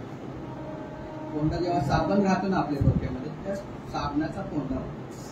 हा साबणच जर आपण डोक्यातून काढला ना आंघोळ करताना, तर कोंडा होणारच नाही. मला व्हायचा कोंडा, माझ्या आत्याने हे सांगितलं. तर आपण काही गोष्टींच्या मुळाशी गेलं पाहिजे की नुसतं साबणाने आपलं होणार आहे. तर आपण ध्यान केलं तर खूप चांगल्या प्रकारे ब्राईट दिसतो. काही गरज नाही की चांगलं साबण लावल्यामुळे आपण ब्राईट दिसतो. तर ह्या गोष्टीचा पण आपण विचार केला पाहिजे. आता एक नवीन फॅड आहे माहिती आहे ना, बातम्यांचा सरस मारा होतो. बनतेंनी त्यावेळी सांगितलं की बातम्यांविषयी त्या बौद्ध धर्म आणि शिक्षणमध्ये बनतेंनी चांगल्या प्रकारे सांगण्याचा बातम्यांचा परिणाम आपण किती घेतला. समोरचा सांगणारा बातम्या तर सगळे म्हणतो की आपण काय लोक नाही का तर मीडियाला नाव दिलं गेलं, त्याचा मीडिया. तर ते सांगणाऱ्याची काय आहे म्हणजे की बातम्या, मला तर वाटतं मी कोरोनापासून बातम्यांपासून नाव, कारण येतात काय दोघं, हा काहीतरी सांगणार, मी काहीतरी सांगणार, त्याच्या विरुद्ध बोलतो. म्हणजे अशी किटकट असते नुसती बातम्यांमध्ये. जे घ्यायला म्हणजे जी जगाच्या बातम्या आपल्याला भेटल्या पाहिजेत ना, ते आजकाल बातम्यांमध्ये भेटत नाही. त्यामुळे थोडंफार काय जे नॉलेज असेल ते आपण बाहेरून कसं ऐकून घेऊ शकतो. तर बातम्या नाही का, बातम्यांविषयी पण ते सांगतात की बातम्यांचा परिणाम आपल्यावर झाला असतात, किती बातमी योग्य आहे किती अयोग्य आहे याचा बघण्याचा प्रयत्न केला. आजकाल फेक न्यूज पण भरपूर येतात. फेसबुकवर बघितलं तर खूप फेक न्यूज येतात.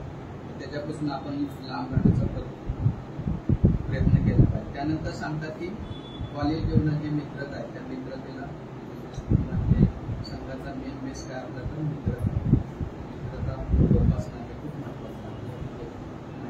महिलांबरोबर पुरुषांबरोबर आणि ती मित्रता खूप माझ्याकडे खूप मित्र आहेत. मी कधी त्यांना दुखवत नाही. म्हणजे मला काय दारू पिणारे 2 वाजता रात्री कधी 11-12, पण मी त्यांच्याशी टाळत नाही. कारण उद्याचा दिवस माहिती त्याचा असेल नसेल. आणि आजकाल जीवन एवढं हे झालंय ना, म्हणून आपल्या मित्रांना कधी टाळण्याचा प्रयत्न कोणी पण असेल मित्र हे हातात खूप कटकट करणार असू द्या, काय असेल ते त्याला बोलायचं आहे, त्याला बोलण्याचा आपण संघामध्ये आहे ना, त्यांना ऐकण्याचा प्रयत्न. हे मित्रतामध्ये आपण जोपासण्याचा प्रयत्न.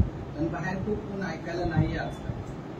जे काय आपणच लोक आहे त्याला आपण भांडवल करणे. बाहेरचे लोक ऐकतील पण त्याचं भांडवल करतील, म्हणजे मग करतील. आईवडिलांचे काही इश्यू असतील 4-4 सांगतो, आपल्या घरातले काही इश्यू असतील 4-4 सांगतो. त्यासाठी आपली मित्रता खूप चांगली प्रकारे करण्याचा प्रयत्न. निसर्गामध्ये स्वच्छता नाही का, निसर्गामध्ये खूप आपल्या घरामध्ये सौंदर्य असलं तसं पण आबाळ घर ठेवणं त्याचा मनावर खूप परिणाम होतो. आपल्या मनावर परिणाम होतो, घरातल्या लोकांच्या मनावर परिणाम होतो. बनते त्याबद्दल खूप चांगल्या प्रकारे सांगतात. बनतेंनी खूप मोठ्या शिकवणी सांगितलेल्या आहेत. मी खूप लांब थोडक्यात सांगण्याचा प्रयत्न करणार आहे. आणि एक शेवटचं एक महत्वाची गोष्ट सांगणार आहे की त्यांनी खूप मोठ्या योगाच्या शिकवणातून आपल्या इथे शिकवायला पण घेतलेले, कर्मचाऱ्यांना पण शिकवायला घेतले. पण बनतेंनी ती 1982 मध्ये सांगितलेली. बुद्ध मानव की परमेश्वर आहे कोणाकडे पुस्तक असेल आपल्याकडे कोणाकडे, तो विषय वाचा कधी. तर त्यामध्ये सांगतात चक्षुविज्ञान, कर्णविज्ञान, गंधविज्ञान, रसविज्ञान, स्पर्शविज्ञान, मनोविज्ञान. माहित आहे ते विज्ञान पंचेंद्रियाला धरून विज्ञानाला जोडले. त्याला चक्षुविज्ञान बघणं, कर्णविज्ञान ऐकणं, गंधविज्ञान, रसविज्ञान, स्पर्शविज्ञान स्पर्शाचं, आणि मनोविज्ञान ज्याला आपण मन म्हणतो त्याचं विज्ञान. त्याच्यानंतर येतं किलोष्ट मनोविज्ञान. ते काय करतं, फरक कळतं. काळा गोरा दिवस रात्र, तर हे किलोष्ट मनोविज्ञान. आलय विज्ञान काय करतं, आपले जेवढं काही लहानपणापासूनच असेल, मागच्या जन्माचं पण असेल, मागच्या जन्माचं आपल्याला आठवत नाही कारण आपण तेवढं ध्यानी नाही. लांब लोक जे असतात त्यांना या गोष्टीची माहिती असते. तर आलय विज्ञानामध्ये जे काय आपण आता मी आता इथं पटकन बोललो होतं स्वीट दिसला तो कुठे गेला, आलय विज्ञानामध्ये जाऊन बसतो. म्हणजे ते एक प्रकारचं गोडाऊन असतं आपलं जे काय आहे लहानपणातून ज्या काय गोष्टी असतात. आता काही लोक बोलतात ना भूक लागल्यावर कन्नडी बोलतो, काय तो खरा काय प्रकार आहे माहिती का? कारण त्यांनी ऐकलेली आहे ती भाषा अप्रत्यक्ष, आणि जेव्हा तो त्या ह्याच्यामध्ये जातो की भीतीच्या वातावरणात, तर तो ती भाषा त्यांनी आलय विज्ञानाने ग्रहण केलेली आहे, पण ती व्यक्त होते ती म्हणजे केव्हा तरी ऐकलेलं आहे त्यांनी. त्याच्यामुळे नच ऐकलेलं असेल तर नाही होणार. त्यांनी ती ऐकलेली आहे भाषा म्हणून ती तो बोलतो. तेव्हा तो म्हणजे काय हिंदीतून ते गोष्टी होतात. जर आपण बुलबुल या पिक्चर बघितलं तर त्यामध्ये चांगल्या प्रकारे सांगण्याचा प्रयत्न म्हणजे विज्ञानवादा तर त्यांनी सांगण्याचा प्रयत्न पिक्चर जर बरोबर बघितलं तर खूप चांगलं म्हणजे व्यवस्थित बघितलं तर समजतं विज्ञानाच्या गोष्टी. तर अशा प्रकारे त्यांनी योगाचार्य शिकून म्हणजे अजून धर्माचार्यांना पण हा विषय चालू केला नाही, पण त्यांनी त्याच वेळी 1982 साली खूप सोप्या भाषेत आपण योगाचार्याचं शिकवून दिले. आणि हा शेवटचा जो मी सांगणार आहे आपण जिथे शिबिर खर्च केला तर तिथे पंडितचे शिबिर त्यांनी स्वतः शिबिर दिली आहे. धर्ममित्रांच्या दीक्षा झालेल्या आहेत म्हणजे मोदीसेनी आहेत ते तिथले धर्ममित्र आहेत. त्यांची धर्मचारी दीक्षा म्हणजे आपलं भाज्या सेंटर आहे, भाज्या सेंटरची ओपनिंगच धर्मचारी दीक्षाची आहे. तर ती मोदीसेनची दीक्षा होती. तर बेलापूरला ही शिबिरं झालेली आहेत. त्याच्यामध्ये शिलादित्य आणि जयादित्य हे दोन धर्मचारी आपण जिथं बेलापूरला शिबिर करतो त्या ठिकाणी म्हणते. एक फोटो होता माझ्याकडे पण तो त्याच्यामध्ये गेला म्हणजे त्या बेलापूरच्या शिबिरात जो भेटलेला त्यांचा फोटो तरी भेटला तर आपल्या लोकांचं खूप छान असं पूजास्थान साधं पूजास्थान केलेलं. आणि बनतेने तिथं नुसतं शिबिरच नाही घेतलं तर परिषद पण झालेली. आपली जागतिक पहिली परिषद कुठे झाली तर CBD बेलापूरला झालेलं आहे. तर एवढंच मी बोलतो. जे काय माझं मी प्रवचन न देण्याचा म्हणजे काय असेल जे काय समजलं असेल तो सांगण्याचा प्रयत्न केला. तेच सांगतो आपल्याला काय जेवण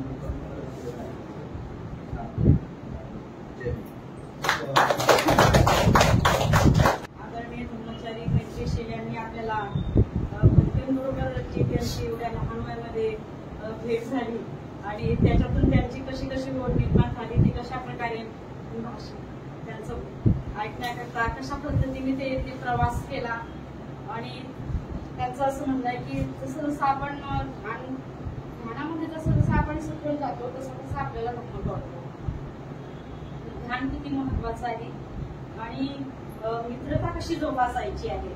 तर हे बघायचं नाहीये तेव्हा की त्या मित्रामध्ये चांगले गुण आहे किती वाईट गुण आहे.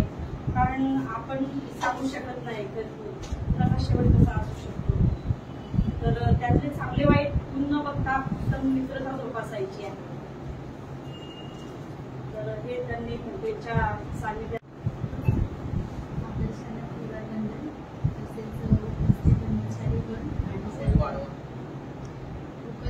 धर्मचारीगण आणि सर्वांना मैत्रीपूर्ण जय भीम. आज 28 जून 2025 रोजी आयोजित केलेली मित्र संध्या व्यवस्थित पार पाडली आणि त्यामागे प्रत्येकाचीच मेहनत आहे आणि सहकार्य आहे. तर त्यांच्यासाठी आपण त्याचं पुनर्नोंदन आणि आभार मानलेच पाहिजे जेणेकरून त्यांना पण चांगलं वाटेल आणि इतरांनाही थोडी प्रेरणा मिळेल, प्रेरित होतील. तर त्यासाठी आपण सर्वांचा आभार मानणं गरजेचं आहे. सर्वात प्रथम आज आपल्याला चांगलं प्रवचन केलं आहे म्हणजे आदरणीय धर्मचारी मैत्रीशील सर. त्यांनी सोबतचे काही क्षण सांगितले म्हणजे शिबिरामधले त्यांचे प्रवचन समजावून सांगितले आपल्याला, त्यांचा तो प्रवास समजावून सांगितला. त्यामध्ये त्यांनी शिबिराचं महत्त्व सांगितलं, ध्यानाचं महत्त्व सांगितलं म्हणजे आपण ध्यान केलं पाहिजे. तसंच एखादी जर प्रॉब्लेम असेल तर त्याच्या मुळाशी गेलं पाहिजे. मित्रतेचं महत्त्व सांगितलं. त्यांनी ती म्हणजे बरोबर सांगितली गोष्ट की जीवन कसं सांगता येत नाही की कधी काय होईल. तर प्रत्यक्षात आपण जगला पाहिजे. प्रत्येकाची आपण म्हणजे जी आपले नातेसंबंध आहेत ते जोपासले पाहिजे. मित्रता पण आपली ठेवली पाहिजे कायम. तर त्यांनी खूप चांगल्या प्रकारे आपल्याला म्हणजे सर्वांनाच प्रवचन सांगितलं. तर त्यांचं आदरणीय धर्मचारी फतेकुमार सरांना विनंती करते की सर्वांच्या वतीने पुष्प देऊन त्यांचं आभार मानावं.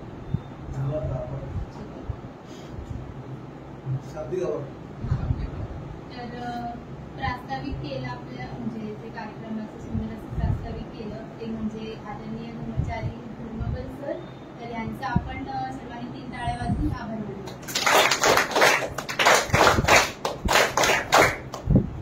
तसंच पूजा घेतली ते म्हणजे धर्ममित्र सुहा कांबळे आणि धर्ममित्र निष्कांगावले यांचं पण आपण 3 टाळ्या वाजवून आभार मानावे.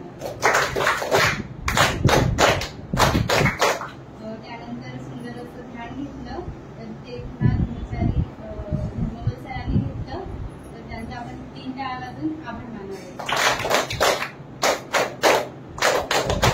त्यानंतर प्रवचनकार जे आपले होते धर्मचारी मैत्रीशील सर यांची खूप चांगल्या प्रकारे ओळख करून दिली ते म्हणजे धर्ममित्र अनिकेत गाडे. तर त्यांचं पण आपण 3 टाळ्या वाजून आभार मानावे. प्रत्येक वर्गातून आपण एक धम्ममित्र ठरवले होते. त्या धम्ममित्रांनी त्यांच्या जीवनातील प्रसंग सांगितले, त्यांचं मनोगत व्यक्त केलं. तर आपण तिघांचं पण 3 टाळ्या वाजून आभार मानणारे ते म्हणजे धम्ममित्र लक्ष्मी बनसोडे, धम्ममित्र अनिता सोष्टे आणि धम्ममित्र उमेश गायकवाड यांचा आपण 3 टाळ्या वाजून आभार मानावे. त्यानंतर पूर्वतयारी केली. आपण होतो जास्त उपस्थित पण धर्मचारी धर्मबल सरांनी पूर्वतयारी केली आहे तर त्यांचं पण आपण पुन्हा एकदा 3 टाळ्या वाजून आभार मानावे. आणि कार्यक्रमाचं सूत्रसंचालन केलं ते म्हणजे धर्ममित्र सुरेखा जाधव त्यांनी. तर त्यांचं पण आपण 3 टाळ्या वाजून आभार मानावे. आणि जेवण आणि पाण्याची व्यवस्था ते म्हणजे धर्मचारी गणपतराज सर आणि धर्ममित्र अशोक आखाडे. तर त्यांचं पण आपण 3 टाळ्या वाजून आभार मानतो.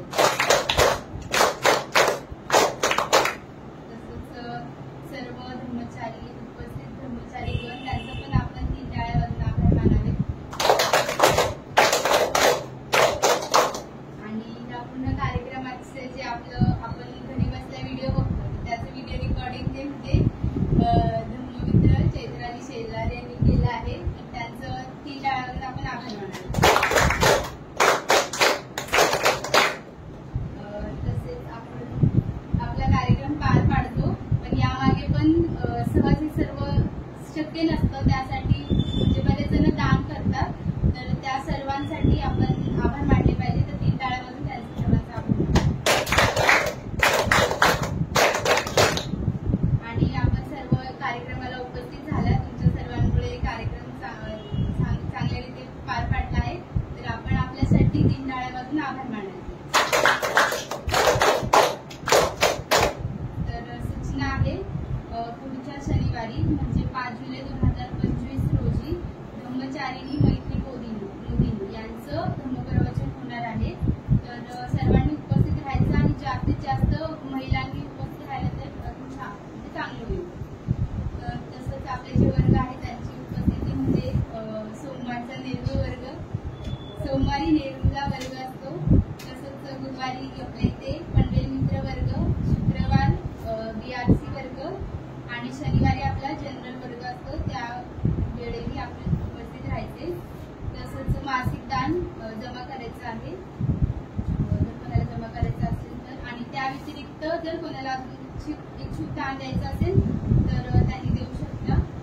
तसंच मित्रफंड जमा करायचा आहे. मित्रफंड पनवेलचा आणि नवी मुंबईचा माझ्याकडे जमा करता आणि BRCचा राजेंद्र सृष्टी आहे त्यांच्याकडे. आणि बुद्धयान पण उपस्थित आहे अवेलेबल आहेत तर ते पण घेऊ शकता. अजून कोणाचा आभार राहिला?